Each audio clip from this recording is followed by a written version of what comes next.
क्या आपने कभी सुना है कि भगवान जगन्नाथ ने स्वयं पुजारियों को डांट लगाई हो सिर्फ इसलिए कि एक गरीब भक्त की केले की छाल वाली माला मंदिर में स्वीकार नहीं की गई?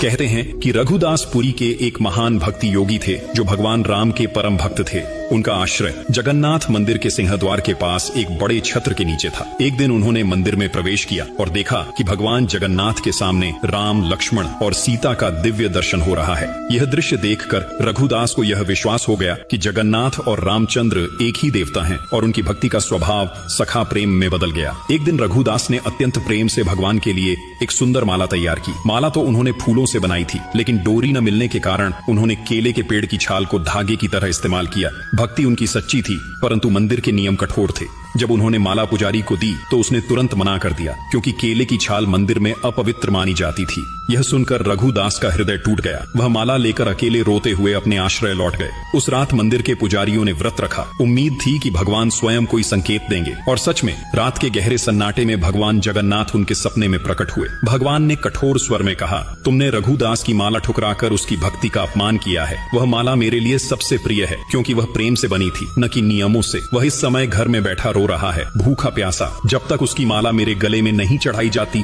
तब तक मैं कोई पूजा स्वीकार नहीं करूंगा। सुबह होते ही पुजारी भागते हुए रघुदास के पास पहुंचे, उनके चरणों में गिरकर क्षमा मांगी और प्रेम पूर्वक माला मंदिर ले गए। जब वही माला जगन्नाथ के गले में अर्पित की गई, कहते हैं कि पूरे गर्भगृह में एक अद्भुत सुगंध और दिव्य प्रकाश फैल गया, मानो स्वयं भगवान ने अपनी प्रसन्नता प्रकट की हो। जगन्नाथ वही भगवान हैं जो सबसे पहले अपने छोटे भक्त मित्र के आंसू पोंछते हैं। इसलिए कमेंट में जरूर लिखना, जय जगन्नाथ। Download ShareChat.